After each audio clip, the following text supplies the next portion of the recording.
Good evening. I want to thank the committee and Dr. Shiroz that nominated me to have this opportunity to speak to you this evening and to be considered to be a deacon. The Son of Man did not come to be served, he said, but rather to serve. And we didn't come to Second Baptist to be served. It's nice to be served, but we came to serve.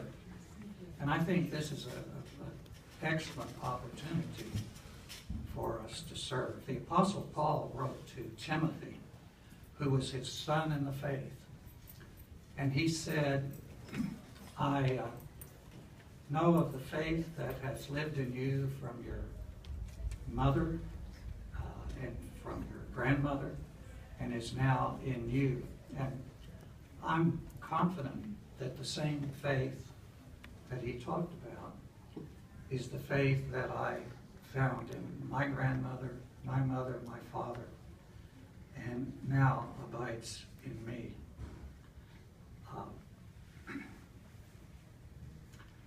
Carol, my wife, and I came here less than 3 years ago.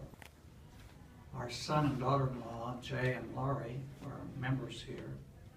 And some of you know Jack and Will, our grandchildren. They do sing in the choir and they play bells and they do a lot of things. Jack usually wins competitions in sailing and whatever. So we're proud of our family.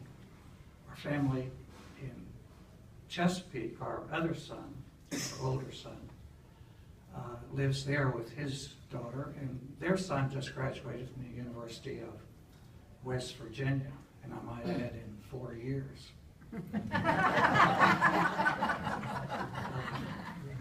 While he was in the university, he was very active in Baptist campus ministry.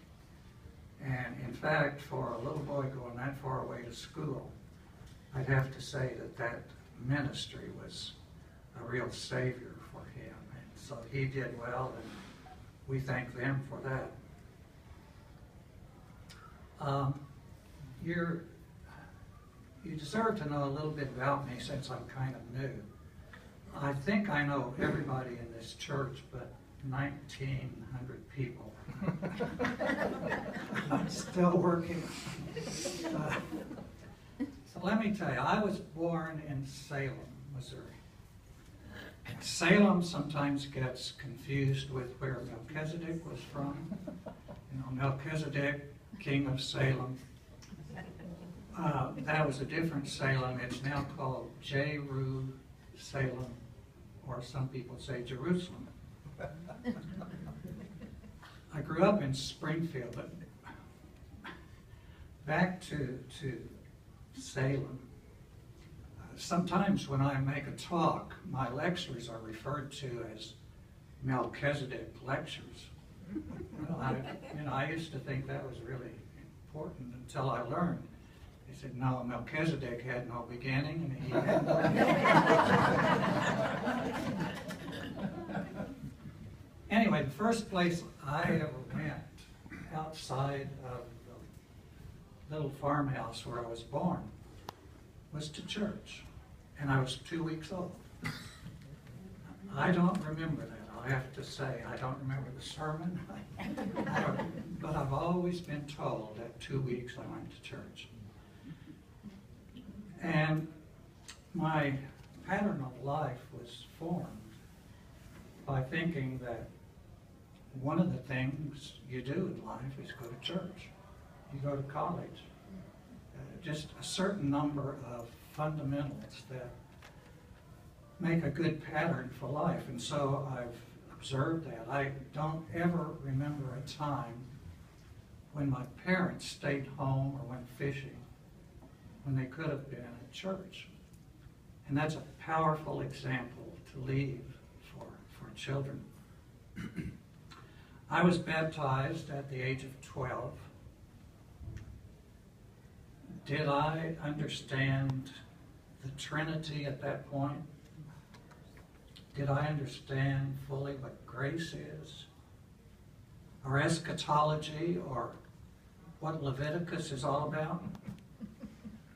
Did I understand the Pauline doctrine of the book of Romans? No. No, I didn't understand it at 12. What I did understand is what I think I wanted, that God wanted me to do. I believed what He wanted me to do was to be baptized, to commit my life to Him, to continue in the faith. And so I did at 12 what I knew. I graduated from engineering school, Missouri School of Mines, now Missouri University of Science and Technology. And I spent my life mostly in science and technology. I graduated with commission as second lieutenant, Corps of Engineers. I was sent to Fort Belvoir. Once I got to Virginia, never wanted to go back. You just don't want to go back to Missouri once you've seen Virginia. So we spent our life in Virginia, mostly in the Northern Virginia area. I worked for the Army Corps of Engineers as a civilian. I was for many years chief of the Counter Surveillance and Deception Division for the Army, which was very exciting. Took me all over the world, and one of the highlights of that for me was being the United States representative to the NATO panel on CC&D. And that panel didn't always meet in Brussels, but we met different places in NATO countries. I retired early, and I formed an international consulting company, which again took me all over the world. You may get the idea that I just like to travel, and I do. So I picked things. The best way to travel is when the government or your company's paying for it. I had a good time, and I think we accomplished a lot of things. We lived, as I said, most of our life in Northern Virginia. We've been here a few years, 20, which doesn't seem like very long, but it is. While in Northern Virginia, I served as a deacon there in the Church of Christ. For several years I've taught, in fact for nearly a half a century I have taught adult Bible school, and occasionally, rarely, once in a while, teenagers. I don't have a degree in teenage Bible study at all. But every once in a while, I think they need the perspective that perhaps older people can bring them. So, been involved in building projects for churches, for small group leading, things of that nature. We got to Richmond 20 years ago, built a new house, and started volunteering for a number of things. So I worked in Mended Hearts, a group that gives encouragement and support to heart patients. I served 3 terms as president of Central Virginia chapter, 8 years running the visiting program.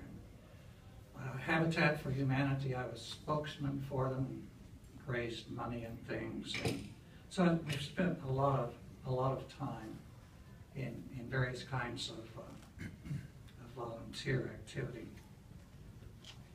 We were drawn to Second Baptist because the beautiful building. No, you know better than that. We were drawn because of the people, and a lot of the people are our neighbors, and we know them. We were drawn by the traditional formal worship service, which we loved. We were drawn by the music, which was a big factor, and so for many years we had visited here for special music programs. We feel as though we found a home.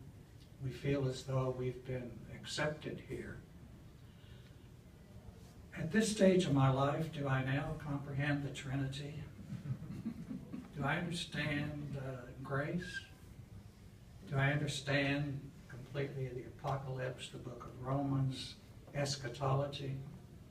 Well, I've taught all those things all my life. And so I would have to say, of course, not. Oops.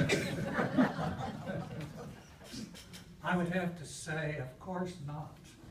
It doesn't matter how long we teach or how long we study. The depths of God's riches are more than we can mine. So, I would like to thank you and ask for your support as I try to serve in this capacity.